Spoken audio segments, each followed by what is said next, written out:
tie. As our setup, we have a double inside tie. Now guys, we're gonna get to a post. All right, we're gonna step back post. We really, really like a post. A post is when Kale gets me in a collar tie. If Kale has me in a collar tie, there guys, I can do a post. If he has an elbow bind, cannot do a post. He's got my elbow. Inside tie, cannot do a post. He's got an inside tie. Collar tie, that's when I can post. So guys, we love a post. This is when the guy gives us a collar tie. In a match, partner usually will collar tie you, you'll get to this position. We always get to this position because guys, we're going here. We're pulling, we're getting the guy tired, he starts hanging on our head, then we hit it. Right, we get the guy so tired he cannot hold his stance. When we're pulling on him, he has to collar tie us to stay up. All right, he's getting tired, his legs are juiced, his back's juiced. We brawling with him, hand fighting. I'm moving Kale. He can't hold on to my elbows because he's going down. He comes up and he attacks our head. He's holding on to our head with a collar tie. Then guys, the post, that's when it's effective. So collar tie, elbow bind. I have the exact same thing as Kale. Kale has a collar tie and he has an elbow bind. All right, this is when my partner collar ties. From here guys, the setup, I have to create some space. Right now, when his elbow's bent, his elbow's strong here. He's in a good position. Right here, guys, he's in a stance. Here, when his arm is straight, that's when I can beat his arm. I can lift his arm up, and I can attack his leg. All right, I make a gun, extend the fingers. My fingers go to the outside. My thumb goes to the inside. I post right above Kale's elbow there. I'm not posted down here by his wrist because he can bend his arm. I post above his elbow to his tricep. That's going to clear his whole arm away from his side so I can get to his leg. Guys, I have to beat this arm to get to this leg. I have to beat this arm to get to this leg. I have to beat both of them to get to both legs. All right, I beat his right arm by going to a post. I'm not going to hold this position here. Before I do it, I have an elbow bind. I have to get this arm straight.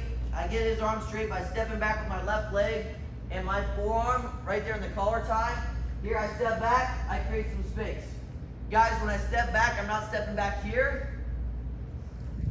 I step back here and post. You guys notice, chest is right over my thigh, I'm ready to blast. Left hand comes up, I post. I get his arm straight, my right arm shooting to here. Once I get to his leg, I can let go of the post, then we're gonna keep wrestling. All right, we have a head outside single rotate double. We have a lift swim technique. This move that we're gonna go out there and work on is called a sprawl, spin, lift out the back. All right, I never wanna be in this position. Before the match, I never wanna say, hey, I wanna go out there and hit a head outside single, lift out the back.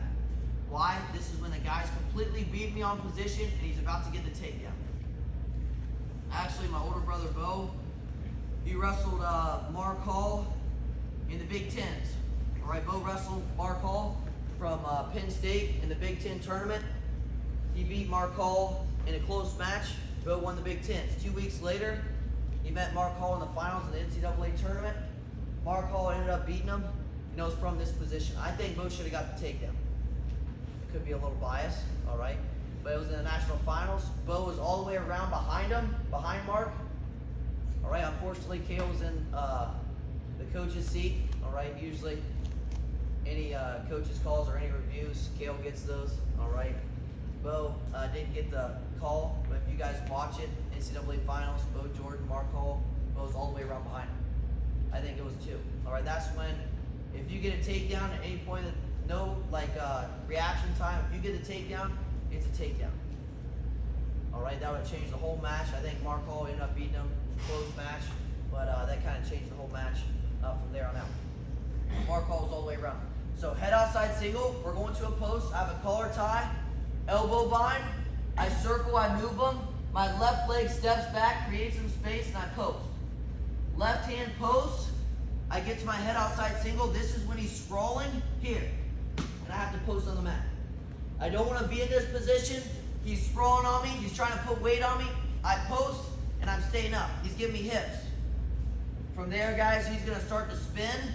I'm going to pop him up. I'm going to lift him. I'm going to go right off the back. Collar tie, elbow bind, circle, move him. Step my left leg back. I post my left arm. Left arm post. I beat his right arm. I get to his leg. There he's sprawling. I have to post my left hand.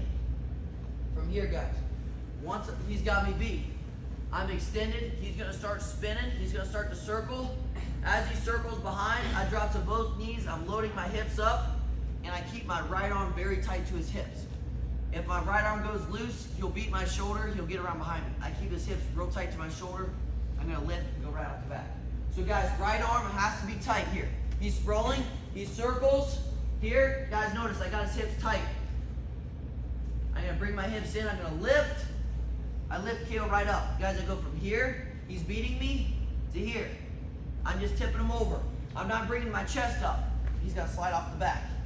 I see a lot of guys do that. I keep my chest down, right over my thigh. Here, I'm tipping him up. I tip him towards his head. He's got a post on his hands. Right leg steps up. I go right out the back here. Keep the leg and finish. All right, this is also called